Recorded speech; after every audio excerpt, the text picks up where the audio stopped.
Right, so vote Labour to get the Tories out. Vote Labour to get change. So say the tired old Starmerite drones, not meaning a single word of it. But here's a thought. If Tory prison barges, as an example, are now something Labour says they're going to keep, something as depraved as human rights abusing, and let's not forget Starmer as a career as a human rights lawyer, literally, to look back on here, just what exactly will they change in power, if anything at all? I mean, let's look at what they're now saying they supported. Let's have a brief recap of recent prison barge news of recent weeks. I'm not going to dwell on it too much, but we've got the Bibby Stockholm here, which is the barge that we've seen travel up the coast. Cost £6 million a day to keep. We had to pay to do it up and refit so as to fit twice as many people as it was designed for on it. It's only cost effective over the cost of putting people up in hotels to fit that many people on it. It was done up in Falmouth, and that took longer than was planned already, so it's costing more than anticipated before anybody sets foot on it in the way of an asylum seeker. When you consider the savings to the public purse for this thing per day over hotels at that £6 million daily price tag is only a saving of a measly £5,000, it's obviously already operating at a massive loss to us financially. Now consider further delays, as it can't get health and safety or fire safety sign-off because of a lack of evacuation space and unpermissibly small corridors and doorways, a lack of fire escapes, too few life jackets even. The whole project is on the verge of collapsing. Currently, it is also the only barge, so Labour saying they'd have to keep the barges, plural, is basically saying they'd have to keep this one unless the Tories manage to get any more, which they clearly wouldn't oppose. 2 cruise ships intended for the same purpose were set to be moored in Edinburgh and Liverpool, but those cities turned them away, refusing to have them, putting up more opposition on their own than Starmer and Co are collectively. So we have a situation right now that is costing us a stupid amount of money for nothing, a government in dire straits as a result of that. I had to get that pun in, sorry. And now Starmer's Labour are attaching themselves to that failure by supporting it, by saying we'd keep it. I mean, political stupidity has been a defining Keir Starmer trait. He doesn't really know what he's doing. He has no clue whatsoever on his own, save for whatever his Blairite handlers are telling him. Effectively, what Labour are telling us, though, is the Tories have been awful for 13 years. And, of course, they have been awful for 13 years. But we're going to keep doing what they're doing. We'll just be wearing different coloured ties while we do it. So who is the patsy Starmer sent out to defend this idiocy, which, let's face it, is only going to appeal to the typical knuckle dragger bemoaning the state of our country as entirely the fault of immigrants, and with an IQ equal to or lower than the average GB News viewer? Q, spawn of the Welsh Windbag Stephen Kinnock, the Shadow Minister for Immigration, as it happens. He was interviewed on Sky this morning, and straight out of the gates, Kinnock was asked, would you scrap the Bibby Stockholm? Short answer, no. Windbag Junior answer was, the fact is that the last 13 years of Conservative incompetence and neglect is destroying our asylum system. So we're in a situation now where they're having to scramble to use hotels, to use barges, to use military bases. We're going to inherit a mess if we're privileged to form the next government, and we're going to have to fix that mess. We will do so as quickly as possible to get people out of hotels and off the barges and out of the military camps. But the reality is, on day one of a Labour government, we will have to deal with the infrastructure that we will have and the complete chaotic and shambolic mess the Conservative government will have left us. Right, so some of that might have sounded okay to some watching. Well, it can't be fixed in a day, and yeah, sure, fair point. Nobody expects you to fix it in one day. But let's look at that. Right now, it looks unlikely any asylum seekers will be housed on that barge because it isn't safe to put them there. So why not raise that point? Day one of the next Labour government will probably see no asylum seekers on barges anyway, so why tie yourself to that? There's only one here. Others are unlikely to be accepted wherever they try to moor them next. And the one that we've got here can't get sign-off. So why not say it isn't fit for purpose on day one? We'll send it back from whence it came on day one, if it hasn't gone already, when Sunak and Braverman perhaps in reality dawns on them, and they finally accept they've wasted enough public funds on the daft stunt, which is all it has been so far.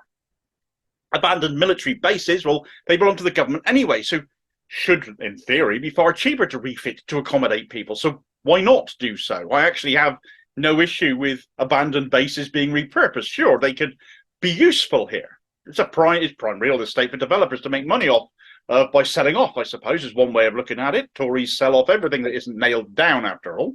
That could be one way of looking at that. There's a lot of NIMBYism involved where people don't want asylum seekers in their backyards. I guess There is also an argument in this uncertain age that these bases may be brought back into active service, potentially. But even if taken as a temporary measure for housing asylum seekers, it's got to be cheaper and clearly more humane than housing people there than on that barge. Now, Kinnock wants them out of the bases too, though. Well, I'll be very interested as to where they think they will go in the end, then. As for hotels, well, they've been mired with issues, not least because Suella Braverman has been denying people housed in them a measly £3 premium to ensure they get fed adequately, and had to be dragged to court over that. Will Labour commit to fixing that? If you want them out of hotels, where are they going? The detention centres are full still. They're like concentration camps in themselves. And what about the backlog, Mr. Kinnock? Well, let's come to that, because the interview continued. He was pushed on the keeping of the barge, to which he reiterated that Labour would have no choice. I still don't believe it'll ever be put into service, but we'll see. We'll set that point aside now. But then he came out with Labour's 5-point plan, which was scrapping the Rwanda scheme, which is unworkable, but would use the money for cross-border crackdown on people smugglers, clearing the backlog with a triage system, depending on where people come from, getting a returns deal with the EU, and getting the resettlement scheme for places like Afghanistan fixed. Great. Hurrah.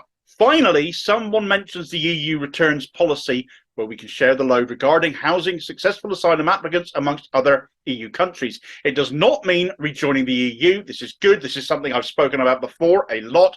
Good to hear someone in Labour say it. I'll still believe it when I see it, because I don't trust Keir Starmer to keep his word on anything. He's got a list of lies to his name now longer than Mr. Tickle's arms.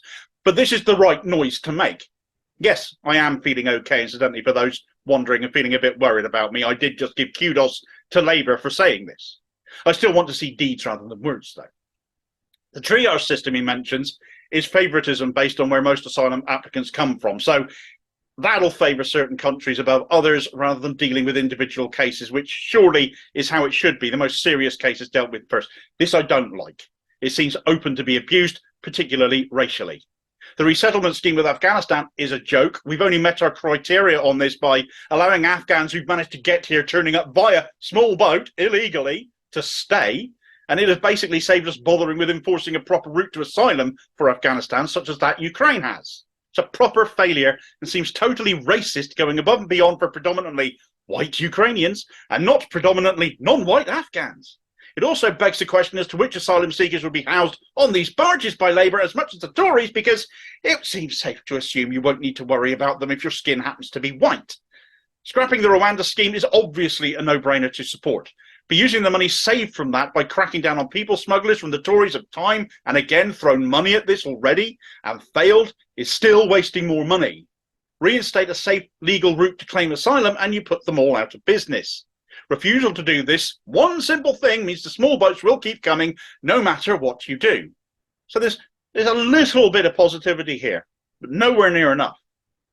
Over on the BBC, though, Kinnock did what Kinnock does and pulled a face like a rabbit caught in headlights when asked the eternally boring question of where is the money coming from to provide the solutions Labour wanted in terms of more staff, higher quality assessors, improved productivity, deal with all the cases within 6 months, clearing that backlog and not take years.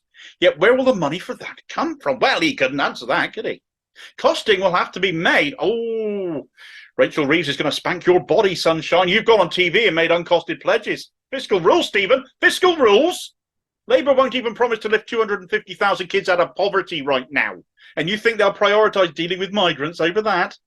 Forget everything I said. Kinnock might have indicated an idea about the actual problems, but they're ripe to be binned when they get into power and say, sorry, the Tories have bankrupted the country. There's no money left. More austerity for you lot, but not the rich. We want their money for our party, just as the Tories have done before.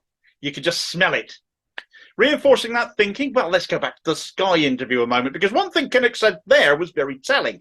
He complained readily that the £6 million a day being spent on hotels is money that could be spent on schools and hospitals and growing the economy. So already there's a smell of blaming migrants for other things that won't get money should Labour come into power. And as I've said ad infinitum in my videos, where governments choose to spend is always a political choice, because they can always find the money for other things that they want. For war, for aid when it comes with some political capital for them. We've seen enough of it before. We know the crack. I don't believe Starmer ever. I will never take his word on a single thing. He's lied far too much. But in relation to this, I think the funding to fix this will be denied. The Tories will get blamed for that denial happening. Funding elsewhere in the economy will also be denied. as was alluded to by Kinnock's comments there, and migrants will cop the blame for that too, still, as they do now. Starmer wants right-wing votes. Such language appeals to right-wing thinkers. I think Kinnock let the mask slip a little bit, but we'll see if and when Labour take power, I suppose. Thanks for watching. I hope you found the video useful. Please like, share and subscribe if you did. More content out daily. Meanwhile, here's a bid recommendation about Braverman's £3 malnutrition tax for what it amounts to and the court case she just lost over it, and I'll hopefully catch you on the next vid. Cheers, folks.